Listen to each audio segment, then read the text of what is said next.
로이드 존스의 성경교리 강해 2권에서 발제하였습니다. 제1장 성령님의 인격. 성경의 교리들을 고찰함에 있어서 우리의 방법은 구원의 순서와 계획에 따라서 왔으며 그러한 결과 이제 논리적인 순서에 따라서 성령의 위대한 교리에 도달하게 되었습니다. 지금 나는 이 교리에 대해서 강론하기 전에 구원의 계획에 있어서 경외감과 놀라움을 가지고 다시 감탄하지 않을 수 없습니다.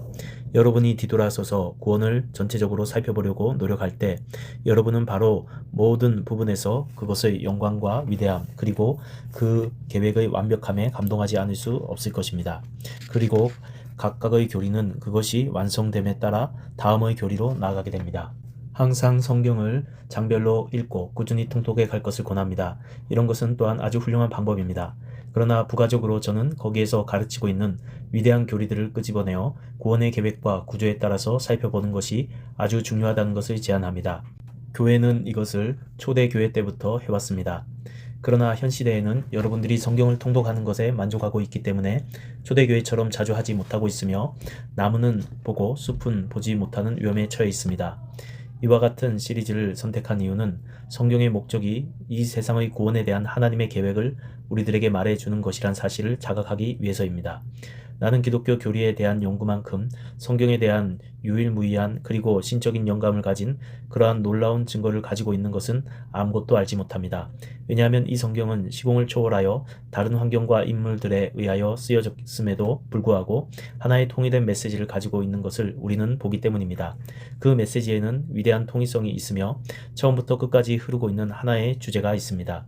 우리는 성경에 대한 교리를 고찰하게 될 때 다시 구약과 신약에 나타나는 하나의 교리가 있다는 사실을 깨닫게 됩니다. 우리는 창세기 1장 2절에서 성령에 관한 언급을 찾을 수 있으며 그 가르침은 성경을 통해 계속됩니다. 이러한 거대한 계획 속에서 성령이 구원의 적용자라는 사실을 발견할 수 있습니다. 우리가 함께 고심해왔던 구원, 하나님의 아들이 그것을 수행하기 위하여 이 세상에 오셨던 그 위대한 구원을 우리에게 가져오며 또한 우리 안에서 적용하는 것은 바로 성령님의 사역입니다. 성령님은 바로 실행자이십니다. 당신이 기독교의 초기 시점으로 가본다면 이 교리에 대한 언급이 거의 없다는 것을 발견할 것입니다. 그것은 이상한 일이 아닙니다. 왜냐하면 초기에 있어서 교회는 아들에 관한 교리를 방어하는 데 집중했기 때문입니다. 불행하게도 그러한 과정은 성령의 교리를 종교개혁의 시기까지 상대적으로 소홀하게 하는 결과를 낳았습니다. 종교개혁을 일컫기를 성경에 있는 이신칭이라는 위대한 교리를 교회가 재발견한 신기원이라고 보통 말합니다. 그러나 성령의 교리 역시 놀라운 방법으로 재발견되었다는 것을 잊어서는 안 됩니다. 위대한 오피드 박사께서 칼빈을 위대한 성령신학자였다고 말했는데 이것은 확실히 옳습니다. 로마 교회의 전체 체계에서 성령은 무시되었습니다. 제사장 직분, 제사장들, 교회, 마리아와 성인들이 성령의 자리에 있었던 것입니다. 따라서 종교개혁이 이 능력 있는 교리를 재발견했습니다. 성령의 교리는 17세기에 살았던 청교도들의 경건함에 온전히 역사했던 것입니다. 크롬의 통치 동안 런던에서 설교했고 동시에 옥스퍼드 대학의 부학장으로 섬겼던 능력 있는 존 오웬 박사에 의해 기술된 두 권의 책보다 더 위대한 성령의 교리에 관한 책은 아직 없습니다. 토마스 구딘과 다른 청교도들 역시 성령의 교리에 최선을 다했습니다. 그 이전이나 그 이후에도 그처럼 철저했던 적은 없었습니다. 일반적으로 말해서 성령의 교리를 소홀히 하거나 아니면 잘못된 방법으로 강조 혹은 과장하거나 하는 것은 오늘날의 입장입니다. 그러므로 이런 모든 관점에서 이 위대한 교리를 매우 조심스럽게 고려해야만 한다는 것이 분명하게 필수적입니다. 성부에 관한 교리를 소홀히 하거나 무시한다는 것은 무서운 일이 될 것이라고 당신 모두는 동의할 것입니다. 또한 복된 영원한 아들에 관한 교리와 진리에 대하여 소홀히 하거나 무시한다는 것은 무서운 것이 될 것이라고 우리 모두는 동의할 것입니다.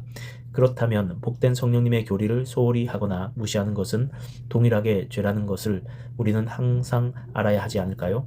만약 삼위일체 교리가 사실이라면 그리고 그것은 사실인데 우리가 성부와 성자에게 그리한 것처럼 성령에게도 동일한 헌신과 주의를 주지 못한다면 우리는 가장 비난받아야만 될 자들입니다. 성경은 하나님의 말씀으로 영감되었다고 믿는 성경적인 사람으로서 우리가 성경이 성령에 대하여 무엇을 가르치고 있는지를 알아야 한다는 것은 의무인 것입니다. 그리고 더욱더 성경이 성령님을 구원을 적용하는 분으로 가르치시기에 그분에 관한 진리를 알아야 한다는 것은 가장 실제적으로 중요합니다.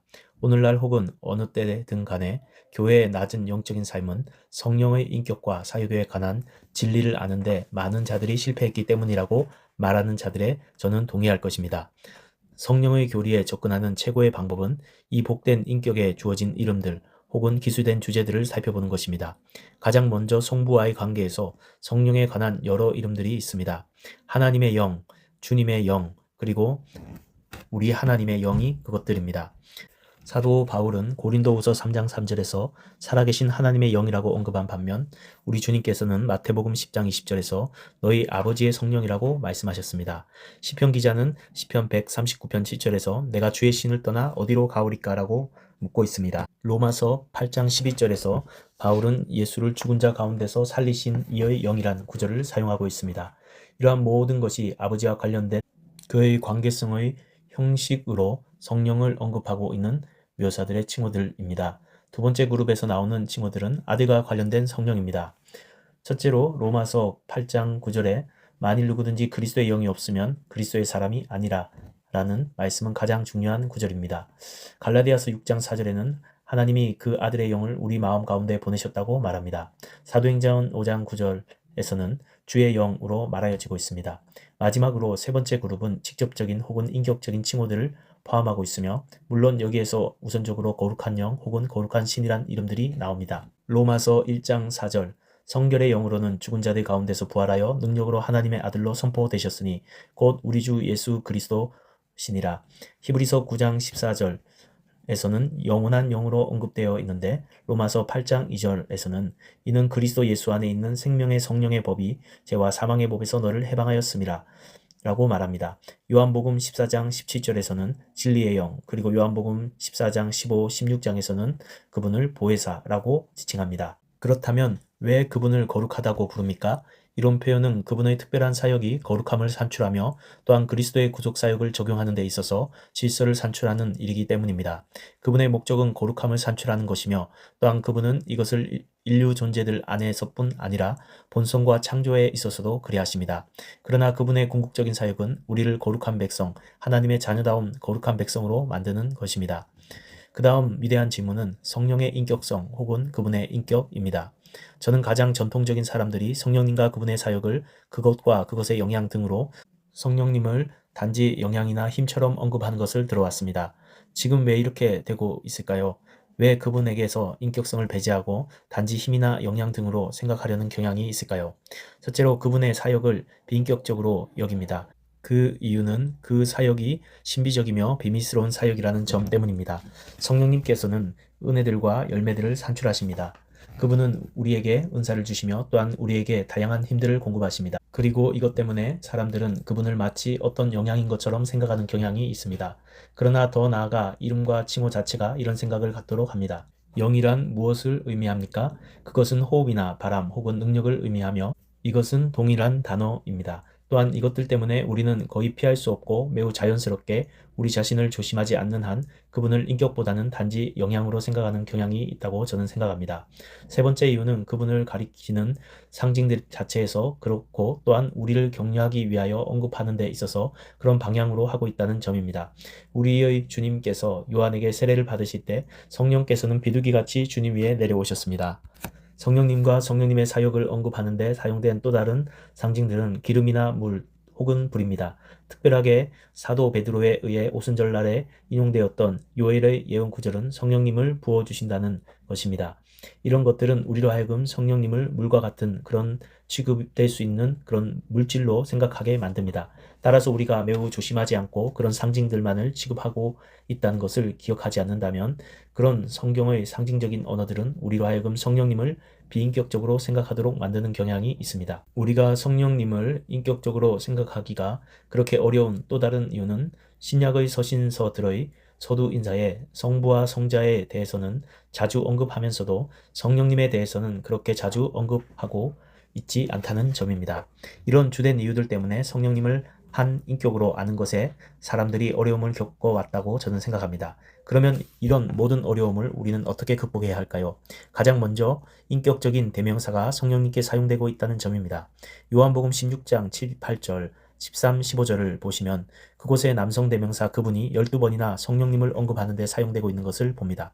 요한복음 16장 13절 그러나 진리의 성령이 오시면 그가 너희를 모든 진리 가운데로 인도하시리니 그가 자의로 말하지 않고 오직 듣는 것을 말하시며 장래일을 너희에게 알리시리라. 두 번째는 인격성을 지칭하는데 동일한 방법으로 성령을 성부와 성자와 동일시한다는 점입니다. 그러므로 너희는 가서 모든 족속으로 제자를 삼아 아버지와 아들과 성령의 이름으로 세례를 주고 마태복음 28장 19절 여기서 성령은 성부와 성자와 함께 필수적으로 연결되어 있는데 바로 이 점이 그분의 인격성을 보여주고 있는 것입니다.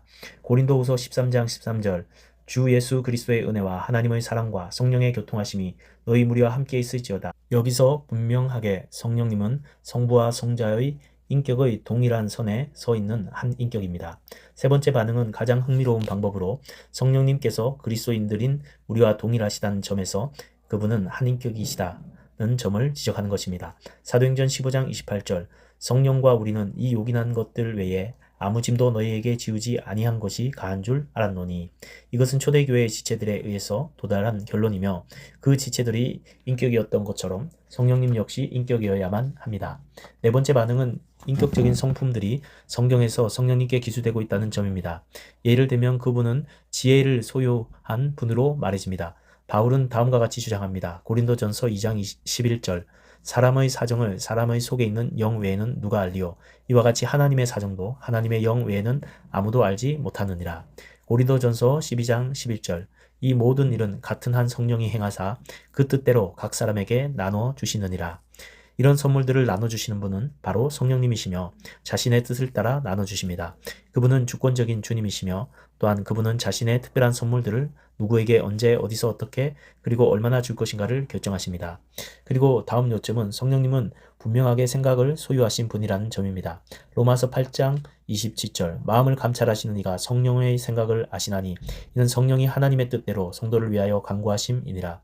이것은 우리의 기도와 관련되어 있습니다. 성령님은 또한 사랑하시는 분입니다. 우리는 성령의 열매는 사랑이란 점을 읽었습니다. 우리 마음에 하나님의 사랑을 확장시키는 것이 역시 성령님의 역할입니다. 그리고 우리는 그분께서 슬퍼하실 수 있는 분이라는 것을 알고 있는데 왜냐하면 에베소서 4장 30절에 하나님의 성령을 근심하게 하지 말라는 경고를 받기 때문입니다. 실천적이며 체험적인 기준에서 성령에 관한 궁극적인 교리는 제 몸이 성령의 전이라는 것이며 따라서 제가 무엇을 하든지 제가 어느 곳에 있든지 성령님께서는 제 안에 계신다는 점입니다. 고린도전서 6장 19절 너희 몸은 너희가 하나님께로부터 받은 바 너희 가운데 계신 성령의 전인 줄 알지 못하느냐. 이런 이유 때문에 그리스도인들에게는 간음이란 생각을 할 수 없는 것입니다. 우리 안에 하나님께서 성령님께서 계십니다. 영향이 아니라 능력이 아니라 우리가 슬프게 만들 수 있는 한 인격이 우리 안에 계십니다. 이것은 생명적이며 실제적인 교리입니다. 여러분들이 어느 곳에 있든지 또 어느 곳을 가든지 여러분들이 그리스도인이라면 성령님께서는 여러분들 안에 계십니다. 만약 여러분들이 구원의 복들을 진실로 즐기기를 원하신다면 여러분들의 몸이 바로 성령님의 전이란 점을 알아야 합니다.